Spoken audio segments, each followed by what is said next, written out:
A hand cracks across a face at 40,000 feet.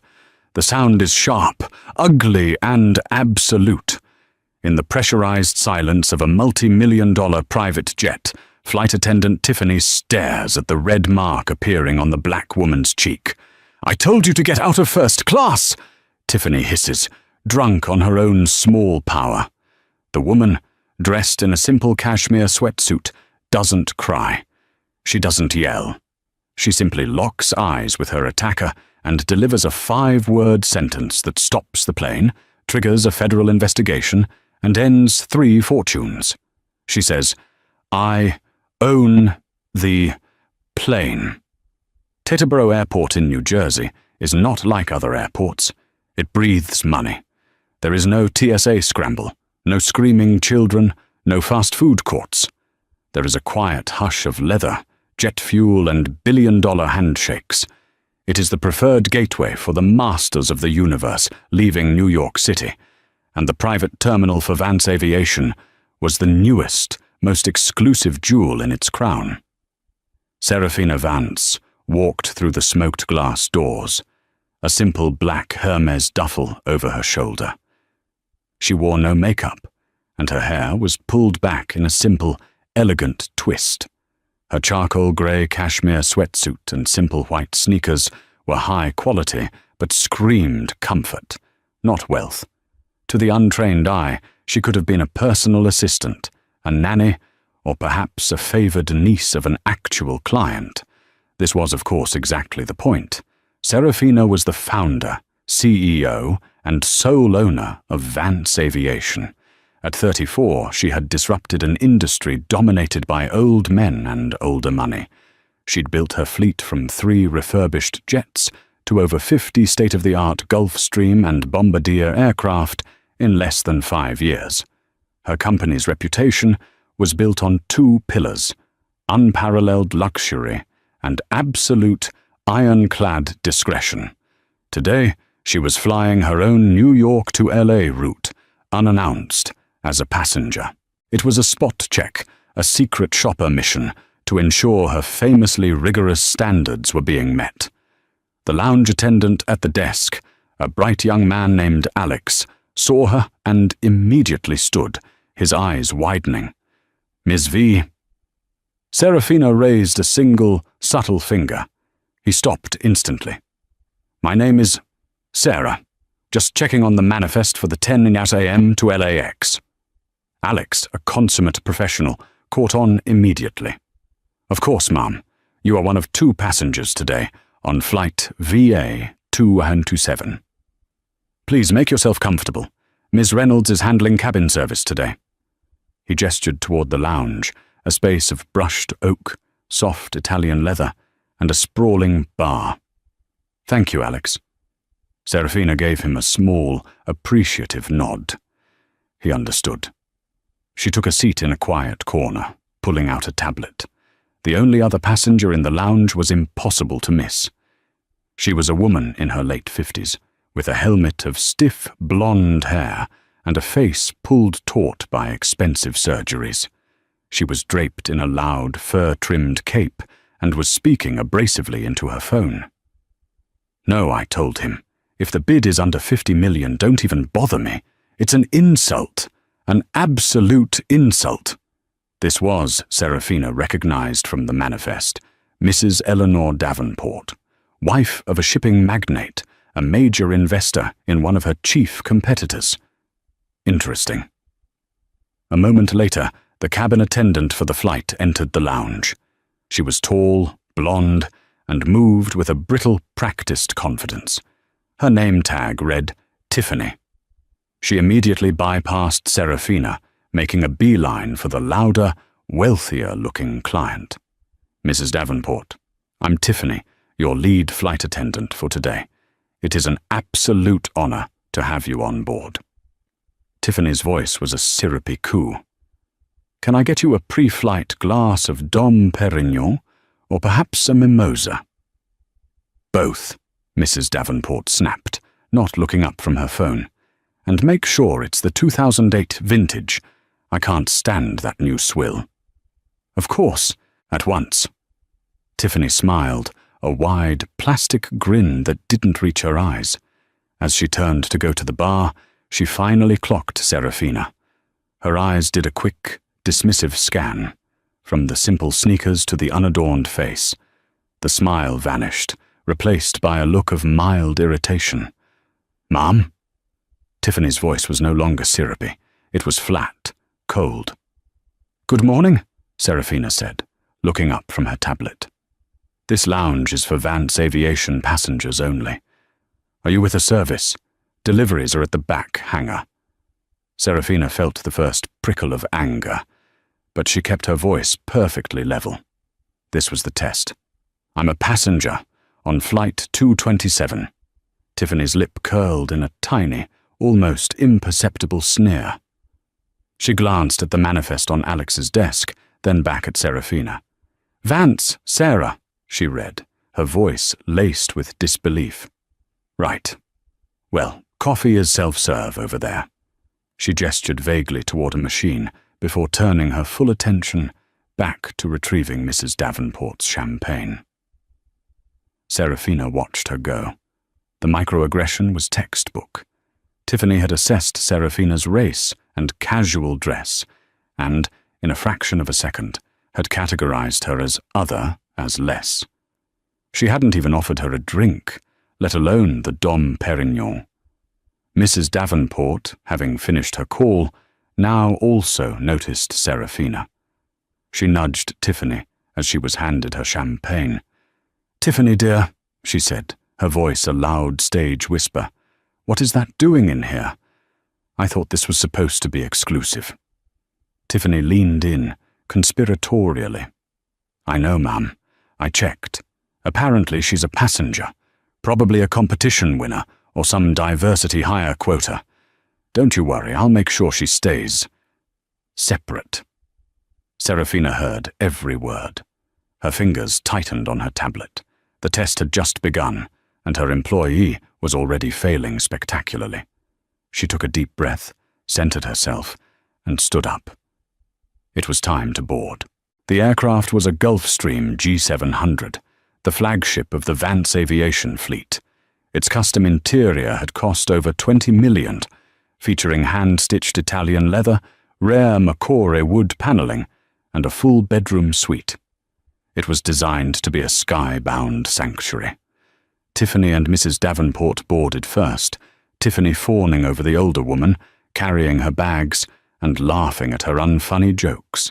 Serafina followed a few paces behind, carrying her own duffel.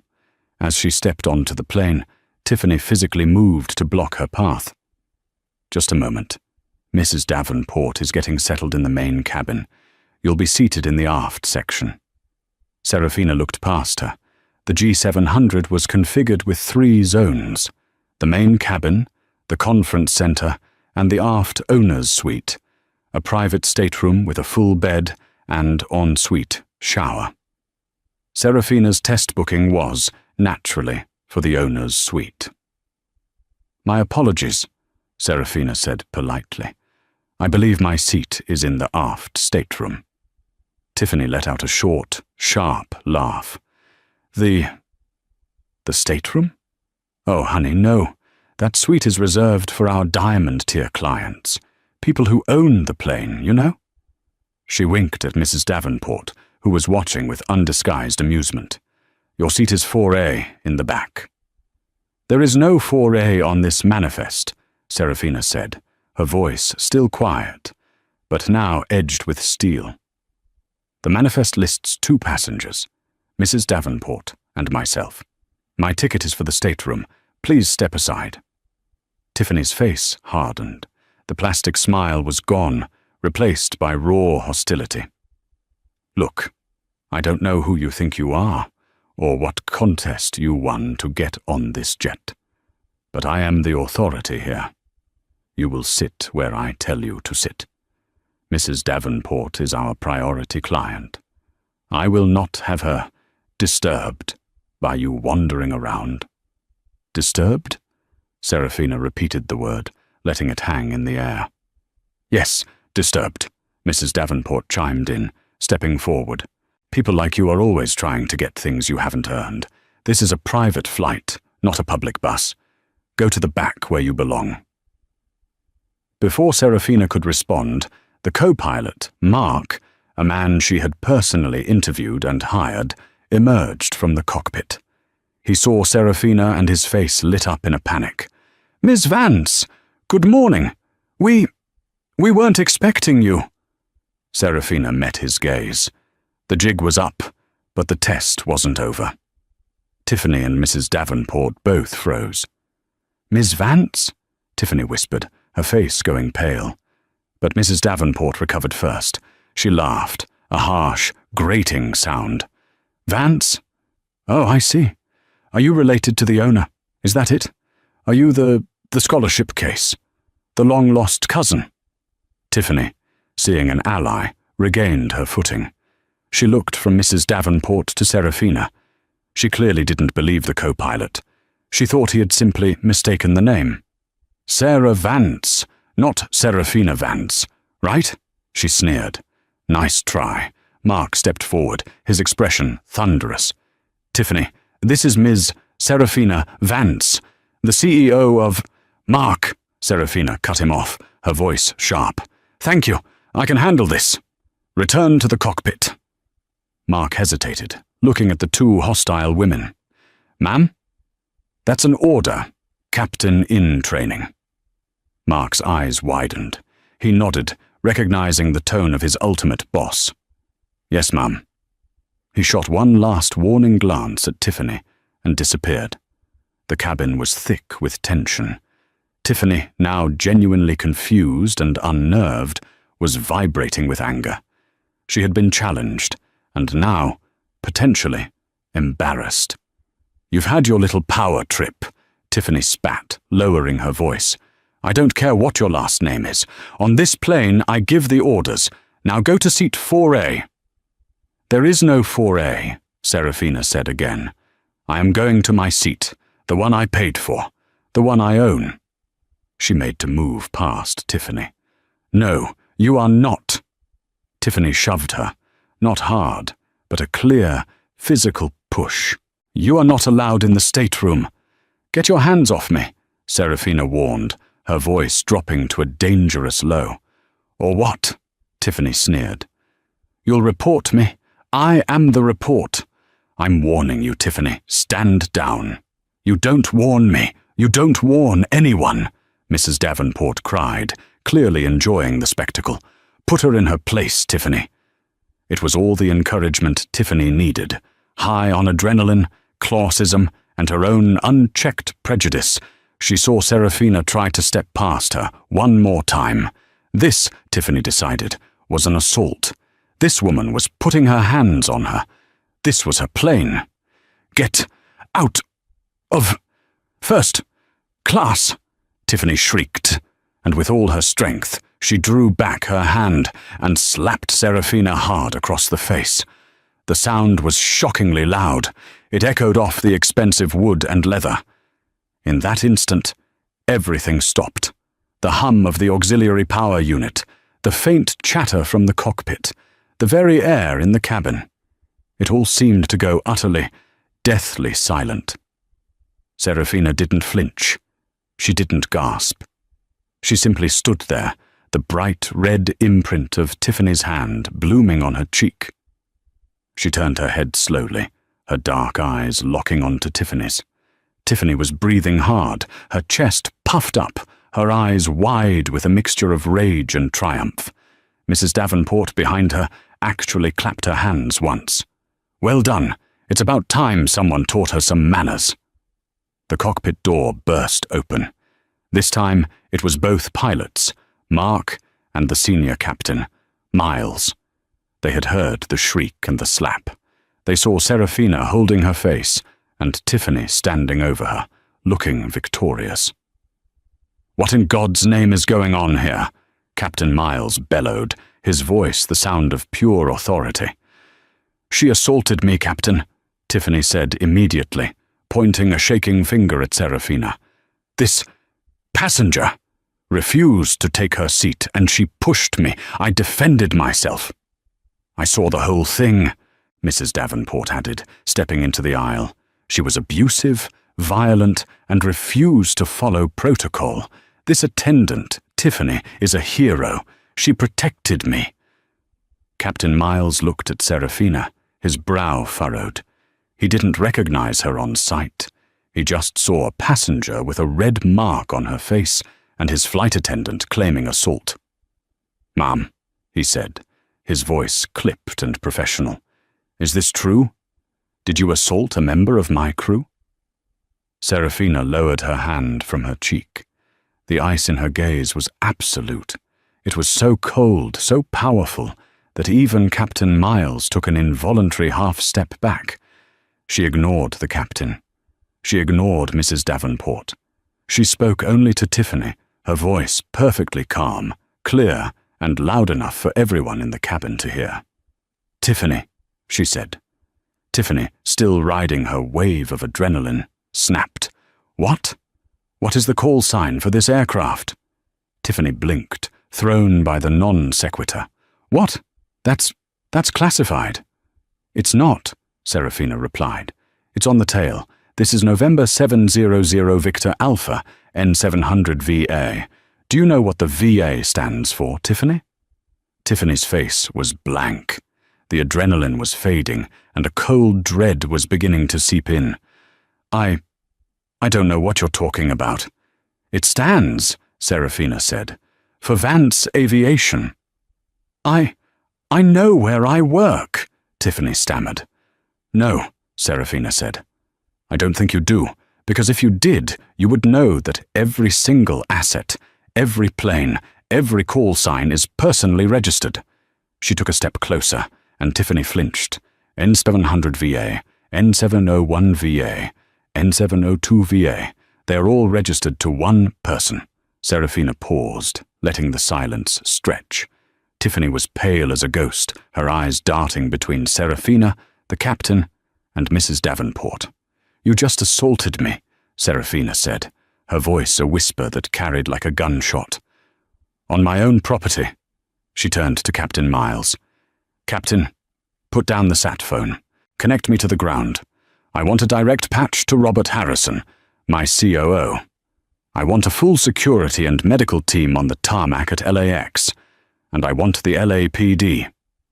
Captain Miles's professional mask broke. His jaw went slack. Robert Harrison? Ms. Vance? Serafina Vance?" "Yes, Captain," Serafina said, finally acknowledging him. "And you can consider your flight attendant here on administrative leave, effective immediately." Tiffany's entire body seemed to deflate. The blood rushed from her face.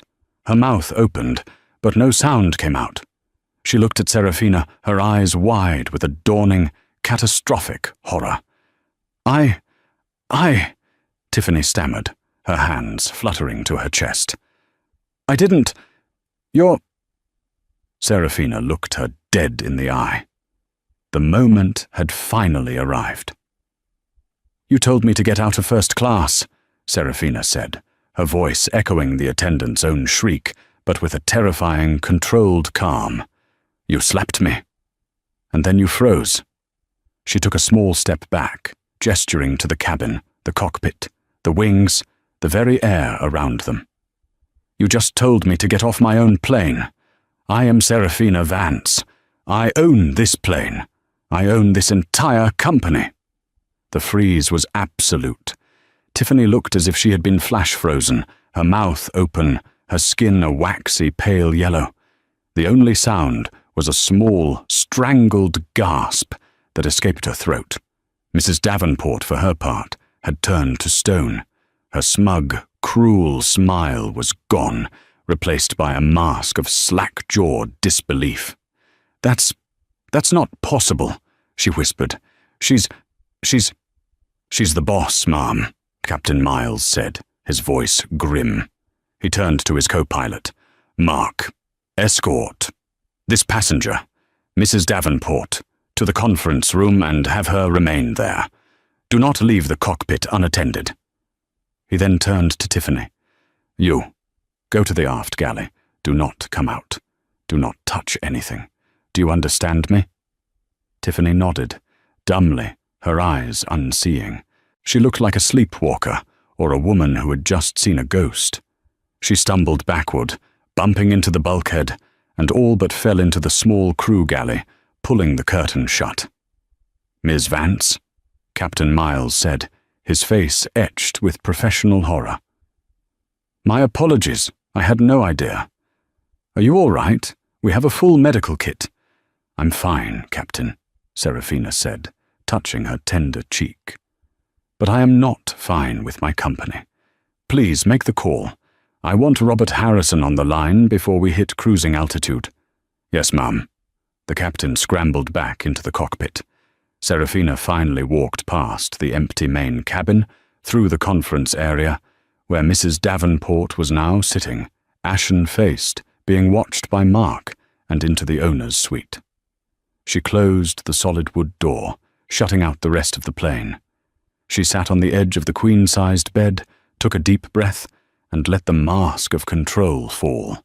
Her hands were shaking, not from fear, but from a profound, seismic rage. It wasn't just the slap. It was the ease with which Tiffany had dehumanized her, the glee Mrs. Davenport had taken in it.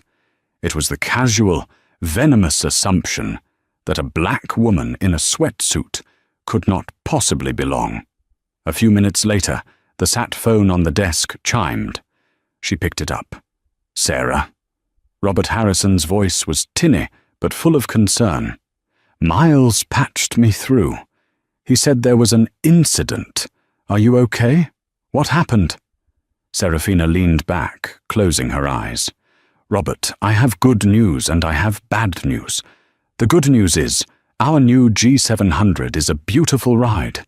The cabin is quiet, the finishes are perfect. The bad news is that I was just assaulted by one of our flight attendants." There was a dead silence on the line. "She... What? Who? When? Are you hurt?" "Tiffany Reynolds, Flight 227. And she slapped me across the face. Because she and our other passenger, an Eleanor Davenport, decided I didn't belong in first class." "Sweet God," Robert whispered. He was a 60-year-old aviation veteran, a man who had seen everything. But this he had not seen. "Sarah, I hired her. I vetted her." "That's what I want to talk to you about, Robert," Serafina said, her voice all business again. "I want you to pull her file. I want to know everything. I want to know who trained her, who recommended her, and what corner you cut to hire her. Because this isn't just a bad apple, Robert. This is poison. This is a lawsuit that would have destroyed us if she had done it to any other passenger." "I'm on it," Robert said, his voice hard. "I'm pulling her file as we speak. I'll have a full report before you land. And, Sarah, the LAPD will be there. I'll make sure of it." "Thank you, Robert." She hung up. The next 4 hours were the longest of Serafina's life. She stayed in the stateroom, the door locked. She could hear, faintly, the sounds of the plane. Once, she heard a muffled, hysterical sobbing from the aft galley. Tiffany was having her breakdown. In the conference room, Mrs. Davenport was having a different kind of breakdown. She was on her own sat phone, screaming at what was clearly her husband. "I don't care what meeting you're in, Arthur. You have to fix this." "No, you don't understand. She owns the whole company. I didn't do anything. I supported the staff." "What do you mean? Call the lawyer. You call the lawyer. You fix it." Serafina listened to the muffled panic and felt nothing but cold, hard resolve. This wasn't just karma. This was pest control, Robert called back 2 hours later. His voice was different. It was cold. "Sarah," he said, "we have a much bigger problem. You were right. It's not a bad apple, it's a bomb." "What did you find?" "Tiffany Reynolds' references are pristine. Too pristine. I made a few calls. Her supposed supervisor at NetJets? Never heard of her. The training certificate from the Global Aviation Academy? The academy doesn't exist. It's a shell website. Serafina sat up straight. She's a plant. Worse, Robert said. I ran a deep background check. Her real name is Tiffany Kowalski. She was fired from 2 regional airlines for gross misconduct and aggressive behavior. But here's the kicker. For the last 6 months, her paycheck hasn't been coming from us. What?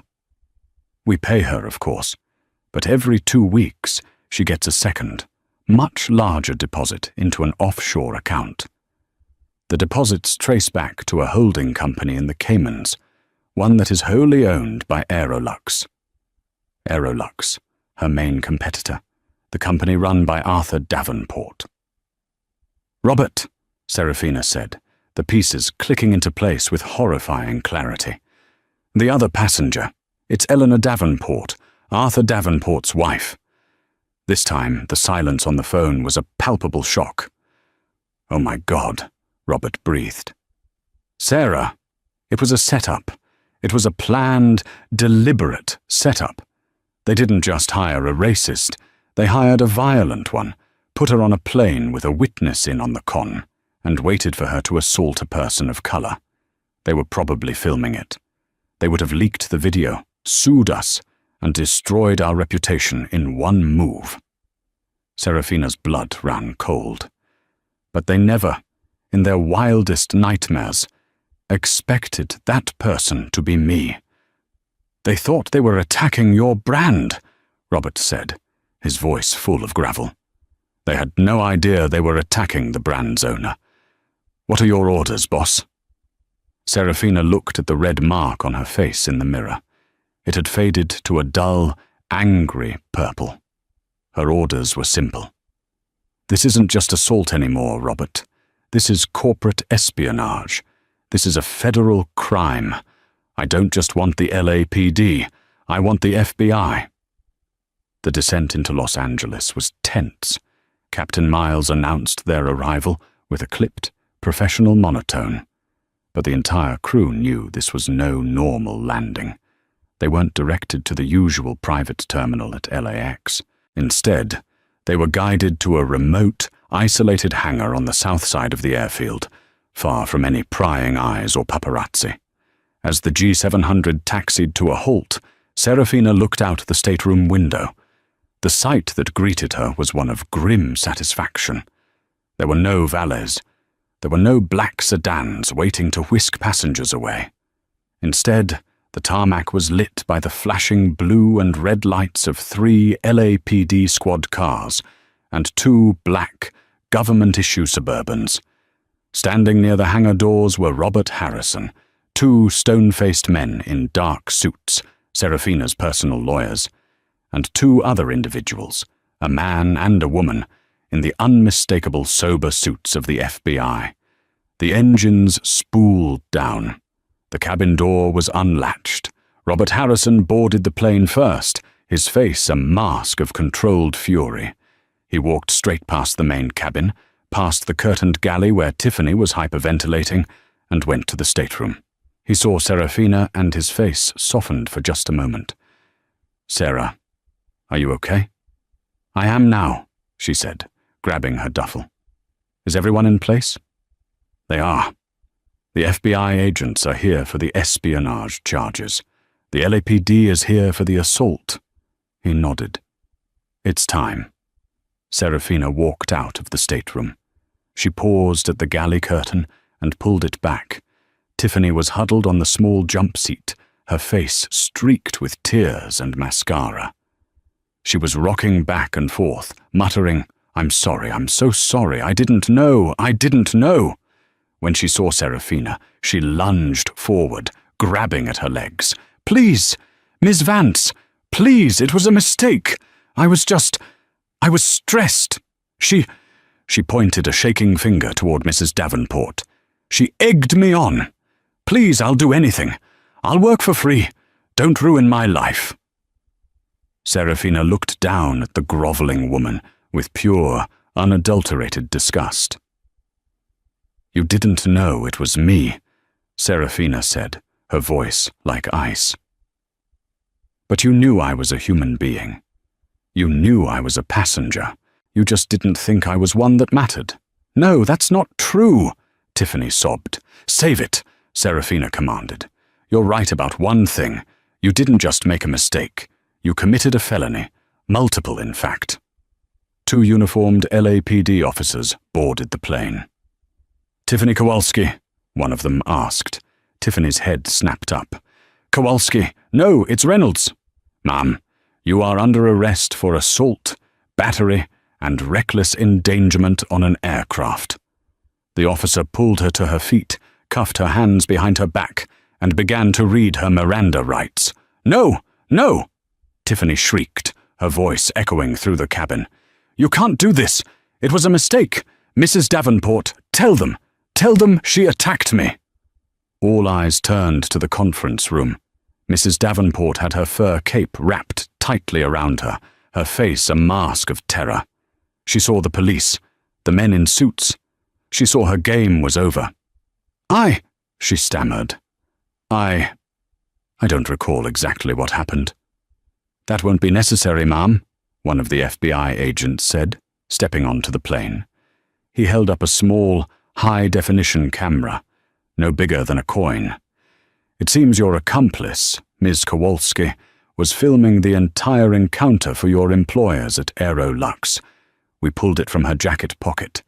We have the whole thing in 4K. The threats, the shove, the slap, and we have your voice, Mrs. Davenport, telling her to put her in her place. Mrs. Davenport's face, if possible, turned an even paler shade of white. She looked like she was going to be sick. Eleanor Davenport, the second FBI agent said, stepping toward her. You are being detained on suspicion of conspiracy to commit corporate espionage, wire fraud, and giving false statements to federal officers. You have the right to remain silent. Mrs. Davenport did not shriek like Tiffany. She crumpled. All the bluster, all the entitlement, all the arrogant cruelty evaporated, leaving behind a terrified, small-looking old woman. My husband, she whispered. I need to call my husband. Your husband is otherwise occupied, ma'am, the agent replied, taking her arm. He's currently in a meeting with our colleagues at the Southern District of New York. As the 2 women were escorted off the plane in handcuffs, Serafina Vance stood at the top of the stairs, watching them cross the tarmac. The flashing lights illuminated their walk of shame. Tiffany was sobbing, a hysterical, animalistic wail. Mrs. Davenport was silent, her head bowed. Robert stood beside his boss. Well, that's one way to handle a customer complaint. Serafina didn't smile. She just watched until they were put into the separate cars. Get the internal security footage from this plane, Robert, she ordered. And get the file from that little camera. I want our media team to have them. We're not just going to win this, we're going to control it. Aerolux wanted a story, we're going to give them one. The fallout was not a quiet, behind-the-scenes legal battle. Serafina Vance ensured it was a public execution. She didn't leak the story. She detonated it. Her communications team released a curated package to every major news outlet. 1. A crisp, high-definition statement from Serafina Vance, her cheek still faintly bruised, explaining that Vance Aviation was the target of a violent, racist, and criminal act of corporate sabotage. 2. The full, unedited audio from Tiffany's hidden camera. The world heard Tiffany's sneering, "Are you with a service?" They heard Mrs. Davenport's, "What is that doing in here?" They heard the escalation, the clear, calm warnings from Serafina, and they heard the sickening, undeniable crack of the slap, followed by Mrs. Davenport's cheerful, "Well done." 3. Confirmation of the FBI's involvement and the arrests of Tiffany Kowalski and Eleanor Davenport. The story was explosive. It was the lead story on Good Morning America, the Today Show, and the front page of the Wall Street Journal and the New York Times. The headline wrote itself: "Billionaire CEO assaulted on her own plane in racist corporate plot." The karma that followed was not gentle. It was swift, brutal, and total. For Tiffany Kowalski, her life was over. The video made her the most hated woman in America for a week. Fired instantly, she was not just unhirable in aviation, she was unhirable anywhere. Her trial was short. Faced with the high-definition video evidence, her self-defense claim was laughed out of court. She was found guilty of assault, battery, and reckless endangerment. The corporate espionage charges were handled by the federal government. She was sentenced to 8 years in a federal penitentiary. She lost her apartment, her car, and every friend she had. She entered prison a forgotten, disgraced woman. For Eleanor and Arthur Davenport, the social and financial ruin was catastrophic. Mrs. Davenport, out on bail, was instantly ejected from every charity board, every country club, and every socialite's guest list. She was a pariah. The audio of her gleeful cruelty and undisguised racism made her toxic. Arthur Davenport, her husband, fared no better. The FBI investigation into Aerolux revealed a pattern of fraud, sabotage, and illegal practices. The board of directors, in a panic, fired him. His partners sued him. Aerolux, his life's work, collapsed under the weight of the scandal and the massive civil suit brought by Vance Aviation. The company was bankrupted and its assets were auctioned off, with Serafina Vance placing the winning bid, absorbing their best planes into her own fleet for pennies on the dollar. The Davenports lost their shipping empire, their social standing, and, in the end, their marriage. They were last seen in grainy photos, arguing outside a small condo in Florida, for Vance Aviation. The company's stock, which had a brief 5% dip when the news first broke, skyrocketed. Serafina had done the impossible. She had turned a vicious assault into the single greatest branding opportunity of her career. She was hailed as a titan of industry, a symbol of grace under pressure. Black-owned businesses and female entrepreneurs celebrated her. Her refusal to be silenced, her calm but ruthless response, became a case study in business schools. Clients flocked to Vance Aviation, not just because it was luxurious, but because it was run by a woman you did not mess with. Bookings tripled in 6 months. The story had become a legend. The story of the racist attendant, the cruel socialite, and the black woman who didn't just own the plane, she owned the entire sky. 1 year later, Serafina Vance stood in the same Teterboro hangar where the story had begun. But it was not the same. It was twice as large, renovated, and bore a new name: the Serafina Vance Aviation Education and Training Center. After the incident, Serafina hadn't just cleaned house. She had rebuilt it from the foundation up. She'd used the billions she'd won in the civil suit against Aerolux and the Davenports to launch the Vance Initiative. It was a fully funded program dedicated to recruiting, training, and certifying minority, female, and underprivileged candidates to become pilots, mechanics, and cabin crew in high-end aviation. She didn't just fire the poison, she created the antidote. Today was the graduation of the first class. 50 new professionals, bright, sharp, and from every background imaginable, were receiving their wings. Robert Harrison stood at the podium. "We are here," he said, his voice thick with emotion, "because our founder believes that excellence knows no color. She believes that standards are not just about the thread count of the sheets, but about the content of our character. She faced down the worst of our industry, and instead of just getting angry, she got to work. It is my profound honor to introduce the woman who doesn't just own the plane. She is the plane. Serafina Vance." Serafina took the stage to thunderous applause. She looked out at the new graduates, their faces shining with pride. Her gaze drifted to the new flagship of her fleet, a brand-new Gulfstream G800, which was being prepped in the hangar. Its tail number was N1VA.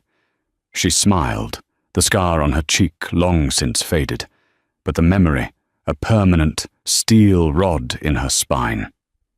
"Thank you," she began, her voice resonating across the hangar. "A year ago, on one of my own aircraft, I was told I didn't belong. I was told to get out. Today, I look at you, and I am here to tell you, you belong. You belong in the cockpit. You belong in the boardroom.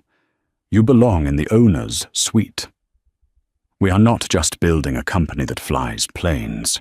We are building a new standard. Now let's go show the world how it's done." The applause was deafening. As the graduates celebrated, Serafina walked over to the new G800. The lead flight attendant, a sharp young woman from her new program, met her at the door with a warm, professional smile. "Welcome aboard, Ms. Vance," she said. "It's an honor to have you." "The honor is all mine, Captain-to-be," Serafina replied, smiling back.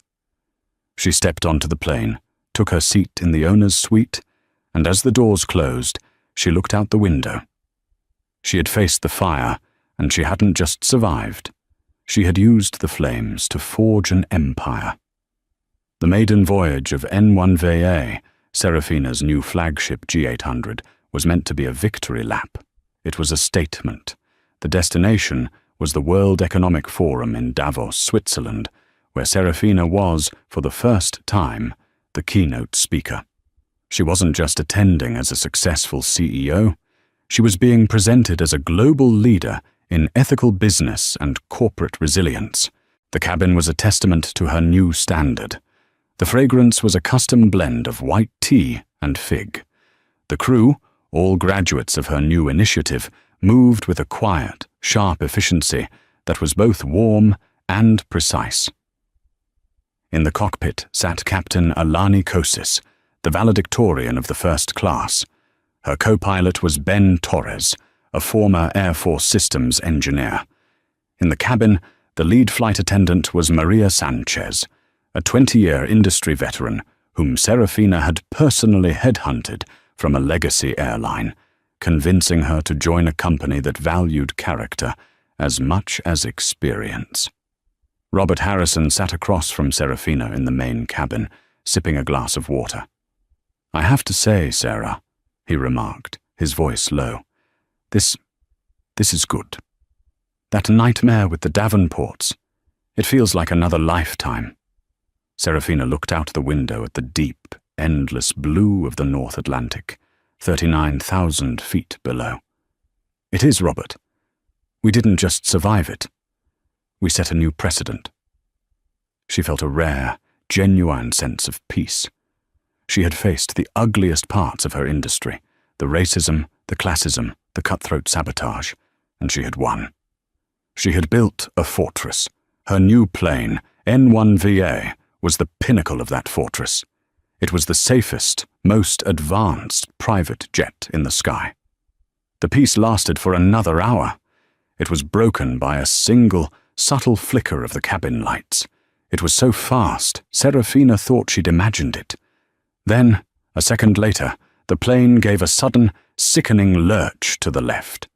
Robert's glass of water slid off the polished table and shattered on the floor. In the cabin, Maria was instantly on her feet, her voice calm but firm. "Please, Ms. Vance, Mr. Harrison, fasten your seatbelts. It appears we've hit some unexpected clear air turbulence." But Serafina knew turbulence. This was not it. This felt wrong. It felt mechanical. It felt, she realized with a cold pit in her stomach, aggressive. In the cockpit, a nightmare was unfolding.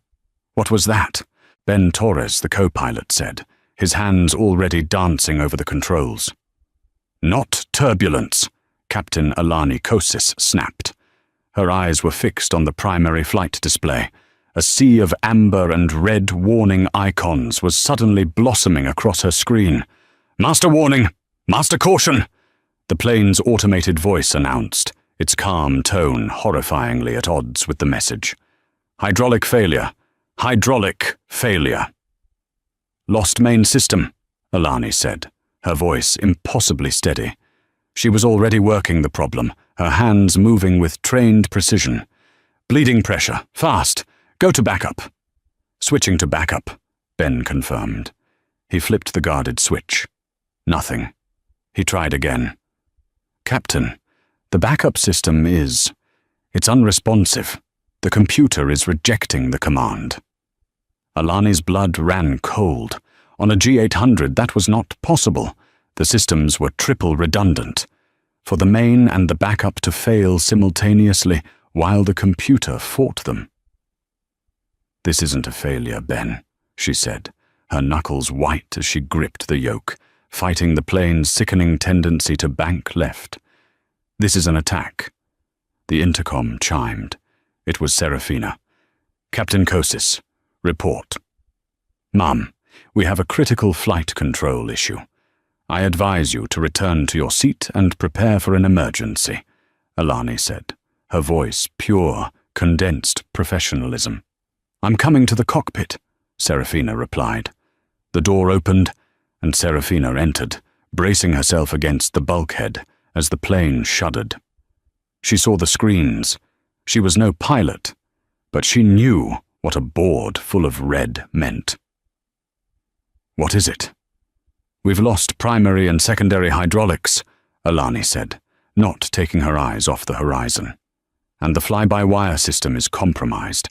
It feels like someone else is in the system, someone fighting me." Ben, the system's expert, was frantically running diagnostics on his panel. "Captain, she's right. I'm seeing malicious code. It's a rootkit, deep in the flight control module. It's actively countering your inputs. It's trying to force us into a dive."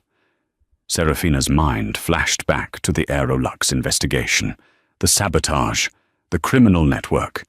She had thought she'd cut it all out. "It's a ghost," Serafina whispered, her voice hardening. "A ghost from Aerolux." The plane shuddered again, more violently this time. A new alarm blared. "Engine 2! Flame out!" Ben shouted. "The virus! It's feeding the FADEC, full authority digital engine control. Bad data! It's choking the engine!" They were now in a multi-million-dollar metal tube, 3,000 miles from land, with one engine, no hydraulics, and a malevolent computer actively trying to kill them. "This is not how this ends," Serafina said, her voice ablade. She turned to her captain. "Alani, what do you need?" Captain Kosis took a deep breath. This was it. This was the test. All that training, all that prejudice she'd faced her whole life, all those instructors who said she didn't have the right stuff. It all came down to this moment. "I need to break the machine," Alani said. "Ben, I'm going to degraded law. Disconnect the flight control computers, all of them." Ben's eyes went wide. "Captain, we'll be on manual. No fly-by-wire, no augmentation. It'll be like flying a brick." "It's that or we let the virus fly us into the ocean," Alani snapped. "Do it. Now." "Doing it," Ben said. He pulled 2 levers, a move so drastic it was meant only for a simulator. A heavy thunk echoed through the airframe. The plane dropped. Without the computers augmenting her, Alani was now flying the G800 on pure, raw mechanical linkage. The yoke felt like it was set in concrete. She was in a full-on physical fight, her entire body straining to keep the wings level. "Robert," Serafina said into the sat phone, her voice perfectly calm as the plane bucked. "We are declaring an emergency. I have an active cyber attack on my aircraft, originating from a ghost program from Aerolux. We are diverting. Find me the nearest runway. Now." Robert, strapped into his seat, his face pale, was already on it. Gander. Newfoundland. It's the closest, 400 miles. I'm patching in a mayday. In the cabin, Maria was a pillar of strength. She had the two other executives strapped in, heads down, and was moving through the cabin, securing every latch, every loose item. She moved with a practiced, urgent grace, her face set in a mask of determination. For the next 50 minutes, Alani Kosis fought the sky. Every gust of wind threatened to flip them. Ben, his own tasks done, was her second set of muscles, his hands on his own yoke, helping her wrestle the wounded jet. "Altitude! 3,000! Ben called out, his voice hoarse. "Gander in sight. Runway 22. Winds are high. Crosswind at 30 knots. "Damn it!" Alani grunted, her arms burning. A 30-knot crosswind with no hydraulic-powered rudder was a death sentence. "Serafina," she said, breathing heavily. "It's going to be rough. The landing gear. It's on gravity drop. I don't know if it will hold." "You will hold, Captain," Serafina said, her hand on the back of Alani's seat. "You are a Vance pilot. You were trained for this. Put this plane on the ground." "Yes, ma'am." Alani lined up the runway. The plane was coming in too fast, too heavy. Without her computers, she was flying on instinct. "Sync rate, the computer warned. "Shut up," Alani hissed at the machine. She flared, pulling back with every ounce of her strength. The plane hit the runway with a crash that rattled Serafina's teeth. The right landing gear, weakened by the impact and the sabotage, collapsed. The G-800 veered, skidding off the tarmac, its right wing digging into the frozen mud. Sparks and snow flew past the cockpit windows as the plane spun in a gut-wrenching arc, before finally, horribly, screeching to a halt. For a full 10 seconds, the only sound was the wind howling outside and the dying whine of the single engine. "Evacuate," Alani gasped. "Evacuate, now!" Maria had the door open before the plane even stopped moving. The emergency slides deployed. Within 60 seconds, all passengers and crew were out, huddled on the frozen ground as fire trucks surrounded the wounded, steaming jet. Serafina stood apart from the group, wrapped in a fireman's blanket. She was staring at the N-1VA, her flagship, her symbol of victory, now lying broken in a snowy field in Newfoundland. Robert Harrison found her, his phone pressed to his ear. His face was a mask of pure, cold fury. "Sarah," he said, his voice shaking, "I've got the FBI. The tech who prepped this plane. He was one of the mechanics from the Aerolux acquisition. We vetted him. We retrained him. He was a model employee." "Who was he, Robert?" Serafina asked, her own voice terrifyingly calm. "His name is Frank Russo. He was terminated from our Teterboro facility 2 weeks ago. We found irregularities, lapses in his logs. We thought it was just incompetence." "But it wasn't," Serafina said. "It wasn't a question." "No," Robert said, his voice cracking. "The feds just sent me his file. Frank Russo's mother. Her maiden name was Kowalski.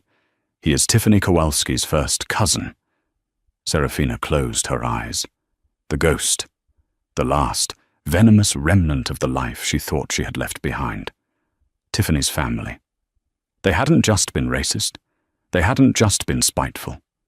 They were vengeful. And they had just tried to assassinate her at 39,000 feet. She looked over at her crew.